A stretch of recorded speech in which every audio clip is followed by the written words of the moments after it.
ಮೊನ್ನೆ ಎಲೆಕ್ಷನ್ ನಡೀತು, ಅದರಲ್ಲಿ ಕ್ರಾಸ್ ವೋಟಿಂಗ್ ಆಗಿದೆ ಅನ್ನುವಂತಹ ವಿಚಾರಕ್ಕೆ ಸಂಬಂಧಪಟ್ಟಂತೆ ದೊಡ್ಡಗೌಡರು ಕೂಡ ರಿಯಾಕ್ಟ್ ಅನ್ನ ಮಾಡಿದ್ದಾರೆ. ಈ ಮಾಹಿತಿಯನ್ನ ತಿಳಿದು ಅವರು ಎಲ್ಲೋ ಒಂದ್ ಕಡೆ ಕ್ರಾಸ್ ವೋಟಿಂಗ್ ವಿಚಾರಕ್ಕೆ ಸಂಬಂಧಪಟ್ಟಂತೆ ಬೇಸರವನ್ನ ಕೂಡ ವ್ಯಕ್ತಪಡಿಸಿರುವಂತಹದ್ದು. ಇನ್ನು ಇದೇ ವಿಚಾರಕ್ಕೆ ಸಂಬಂಧಪಟ್ಟಂತೆ ಅಪ್ಡೇಟಿಂಗ್ ಬ್ರೇಕಿಂಗ್ ನ್ಯೂಸ್ ಬರ್ತಾ ಇದೆ.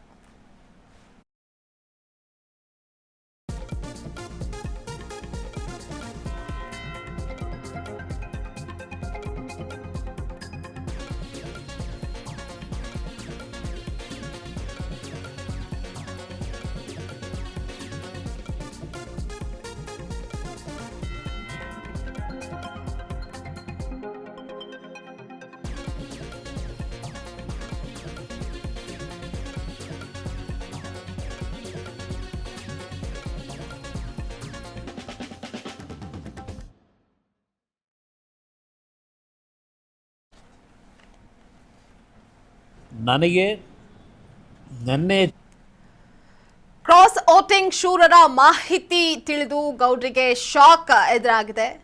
ಜೆಡಿಎಸ್ನ ಕೋಟೆಯಲ್ಲಿ ಮತ್ತೆ ಡೀಲ್ಗಳದ್ದೇ ಕಾರುಬಾರು ಆರಂಭ ಆಗಿದೆ. ಇನ್ನು ಸೋಲು ಅನ್ನುವಂಥದ್ದು ಗೊತ್ತಿದ್ರೂ ಕೂಡ ಅಭ್ಯರ್ಥಿ ಹಾಕಿದ್ಯಾಕೆ ಇಲ್ಲಿ ಕುಮಾರಸ್ವಾಮಿ ಅವರು? ಇನ್ನು ಬಿಜೆಪಿಯನ್ನ ಪರೀಕ್ಷಿಸೋದಕ್ಕೆ ಹೋಗಿ ಕೈ ಸುಟ್ಕೊಂಡ್ರ HDK. ನಿನ್ನೆಯ ಸೋಲು ಮೈತ್ರಿ ಪತನದ ದಿಕ್ಸೂಚಿಯತ್ತ ಏನಾದರೂ ಪ್ರಶ್ನೆಯನ್ನ ಮಾಡ್ತಾ ಇದೆಯಾ? ಇಲ್ಲಿ ಪ್ರಮುಖವಾಗಿ ಒಕ್ಕಲಿಗರ ಕೋಟೆಗೆ CM DK ದಂಡಯಾತ್ರೆಯ ಸಂಕಲ್ಪ ಎದುರಾಗಿತ್ತು. ಅದರಲ್ಲೂ ಪ್ರಮುಖವಾಗಿ ನಿನ್ನೆ ನಡೆದಂತಹ ವಿಧಾನ ಪರಿಷತ್ ಚುನಾವಣಾ ಫಲಿತಾಂಶ ಏನಿದೆ ಅದು ದಳಪತಿಗಳಿಗೆ ಬಿಗ್ ಶಾಕ್ ಅನ್ನ ಮೂಡಿಸಿದೆ.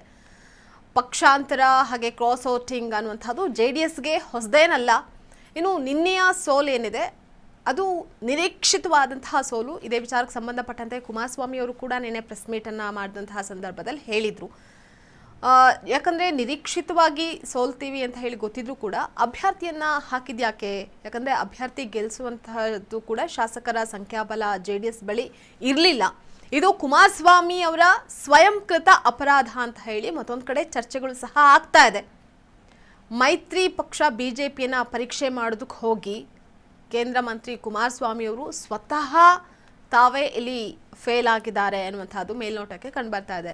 ಅದರಲ್ಲೂ ಕೆಲವೊಂದಿಷ್ಟು ಜನರು ಯಾರ್ಯಾರು ಇಲ್ಲಿ ಕ್ರಾಸ್ ವೋಟಿಂಗನ್ನು ಮಾಡಿದ್ದಾರೆ ಅನ್ನುವಂಥ ವಿಚಾರಕ್ಕೆ ಸಂಬಂಧಪಟ್ಟಂತೆಯೂ ಕೂಡ ಕುಮಾರಸ್ವಾಮಿ ಅವರು ನಿನ್ನೆ ಪ್ರೆಸ್ ಮೀಟನ್ನು ಮಾಡಿದಂತಹ ಸಂದರ್ಭದಲ್ಲಿ ಹರಿಯಾಯಿದ್ರು, ಜೊತೆಗೆ ಆಕ್ರೋಶವನ್ನು ಕೂಡ ವ್ಯಕ್ತಪಡಿಸಿದ್ರು. ಈಗ ಸದ್ಯ ಕ್ರಾಸ್ ವೋಟಿಂಗ್ ವಿಚಾರಕ್ಕೆ ಸಂಬಂಧಪಟ್ಟಂತೆ ದೊಡ್ಡಗೌಡರು ಕೂಡ ತಮ್ಮ ಅನಿಸಿಕೆ ಅಭಿಪ್ರಾಯವನ್ನು ತಿಳಿಸಿದ್ದಾರೆ.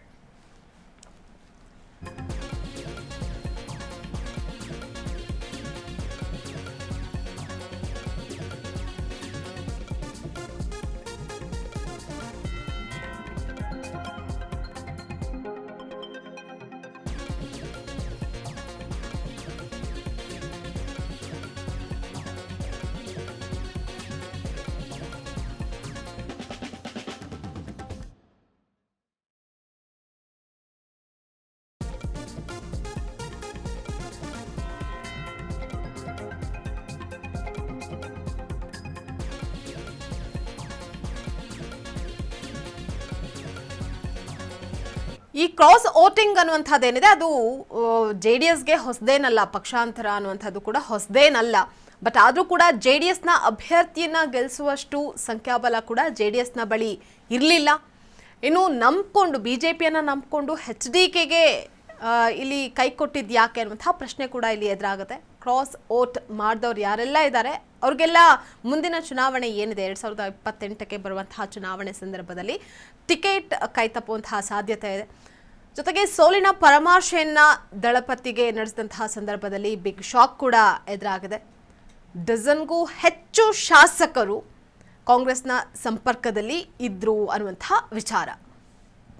ಪರಿಷತ್ ಚುನಾವಣೆಯಲ್ಲಿ ಈಗಾಗಲೇ JDSಗೆ ಸೋಲಾಗಿದೆ.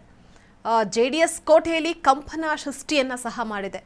ಕ್ರಾಸ್ ವೋಟಿಂಗ್ ಅನ್ನು ಮಾಡಿದ್ದಾರೆ ಅಂತ ಹೇಳದಂತಹ ಶಾಸಕರ ಮಾಹಿತಿ ಕೂಡ ಸಿಕ್ಕಿದೆ.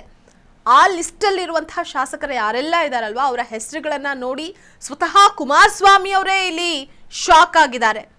ಇನ್ನು ಶಾಕಿಂಗ್ ಮಾಹಿತಿ ಏನಪ್ಪಾ ಅಂತ ಅಂದರೆ ಇಲ್ಲಿ ಡಜನ್ಗಿಂತಲೂ ಹೆಚ್ಚು ದಳದ ಶಾಸಕರು ಮುಖ್ಯಮಂತ್ರಿ DK ಶಿವಕುಮಾರ್ ಅವರ ಸಂಪರ್ಕದಲ್ಲಿ ಇದ್ದಾರೆ ಅನ್ನುವಂತಹ ವಿಚಾರ.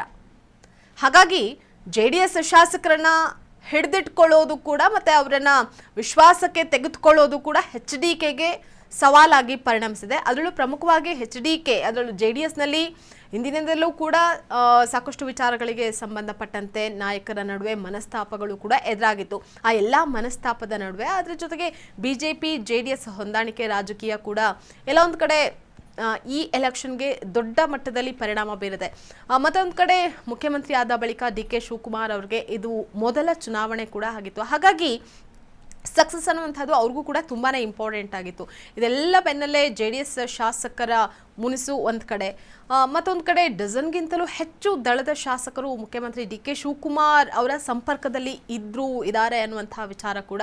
ಹಾಗಾಗಿ JDS ಶಾಸಕರನ್ನ ಹಿಡಿದಿಟ್ಕೊಳ್ಳೋದು ಹಾಗೆ ಅವರನ್ನ ವಿಶ್ವಾಸಕ್ಕೆ ತೆಗೆದುಕೊಳ್ಳುವಂಥ ನಿಟ್ಟಿನಲ್ಲಿ HDK ಅವ್ರಿಗೂ ಕೂಡ ಇದು ಸವಾಲಾಗಿತ್ತು.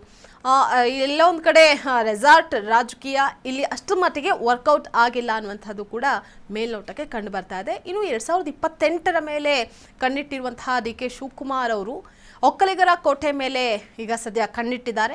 ಇದರ ಮೂಲಕ ಹಳೆ ಮೈಸೂರು ಭಾಗ ಏನಿದೆ ತನ್ನ ಭದ್ರಕೋಟೆಯನ್ನಾಗಿ ಮಾಡಿಕೊಳ್ಳುವಂತಹ ನಿಟ್ಟಿನಲ್ಲಿ DK ಶಿವಕುಮಾರ್ ಅವರು ತಂತ್ರವನ್ನು ರೂಪಿಸ್ತಾ ಇದ್ದಾರೆ. ಇದರ ಪ್ರಾರಂಭ ಅನ್ನುವಂತೆ ಪರಿಷತ್ ಚುನಾವಣೆಯಲ್ಲಿ ದಳದ ಶಾಸಕರನ್ನ ಈಗ ಸದ್ಯ ಸೆಳೆದಿದ್ದಾರೆ. ಈ ಮೂಲಕ ದೇವೇಗೌಡರ ಸಾಮ್ರಾಜ್ಯದ ಮೇಲೆ ದಂಡೆತ್ತಿ ಹೋಗೋದು DKಯ ರಣನೀತಿಯಾಗಿದೆ. ಈ ಎಲ್ಲ ಬೆಳವಣಿಗೆಗಳು JDS ವರಿಷ್ಠರ ನಿದ್ದೆಗೆಡಿಸಿರೋದಂತೂ ನಿಜ. ಜೊತೆಗೆ ಬದ್ಧ ರಾಜಕೀಯ ವೈರಿ DKಗೆ ಸರಿಯಾಗಿ ತಿರುಗೇಟನ ನೀಡೋದಕ್ಕೆ ಕುಮಾರಸ್ವಾಮಿ ಅಂಡ್ ಟೀಮ್ ಏನಿದೆ ಸೂಕ್ತವಾದಂತಹ ಕಾರ್ಯತಂತ್ರವನ್ನು ಕೂಡ ರೂಪಿಸ್ತಾ ಇದೆ. 2023ರ ಚುನಾವಣೆಯಲ್ಲಿ ಹಳೆ ಮೈಸೂರು ಭಾಗದಲ್ಲಿ JDSಗೆ ಸಮಾಧಾನ ಅನ್ನುವಷ್ಟು ಗೆಲುವು ಕೂಡ ಸಿಕ್ಕಿರಲಿಲ್ಲ.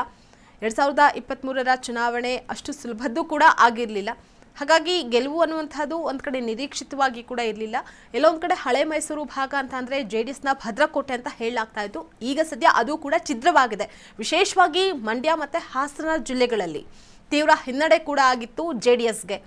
ನಂತರ ಪ್ರಜ್ವಲ್ ರೇವಣ್ಣ ಕೇಸ್ ಕೂಡ JDSಗೆ ಮುಜುಗರವನ್ನು ಉಂಟು ಮಾಡುವಂತೆ ಮಾಡಿತ್ತು. ಅದು ಸಾಲದು ಅನ್ನುವಂತೆ ಗೌಡ್ರ ಫ್ಯಾಮಿಲಿಯ ರೇವಣ್ಣ ಅರೆಸ್ಟ್ ಕೂಡ ಆಗಿದ್ದು, ಹಾಗೇನು ದೇವೇಗೌಡರ ಘನತೆಗೆ ಕುಂದುಂಟಾಗುವಂತೆ ಮಾಡಿತ್ತು. ಈ ಎಲ್ಲ ಸಂಕಷ್ಟಗಳಿಂದ ಪುಟ್ಟಿದೆದ್ದು ಬಂದಂತಹ ಕುಮಾರಸ್ವಾಮಿ ಅವರು ಮಂಡ್ಯ ಲೋಕಸಭಾ ಕ್ಷೇತ್ರದಿಂದ ಗೆಲುವನ್ನು ಸಾಧಿಸಿ ಕೇಂದ್ರ ಮಂತ್ರಿ ಕೂಡ ಆಗಿದ್ದಾರೆ. ಸವಾಲುಗಳನ್ನು ಎದುರಿಸೋದು ದಳಪತಿಗಳಿಗೆ ಹೊಸದೇನಲ್ಲ.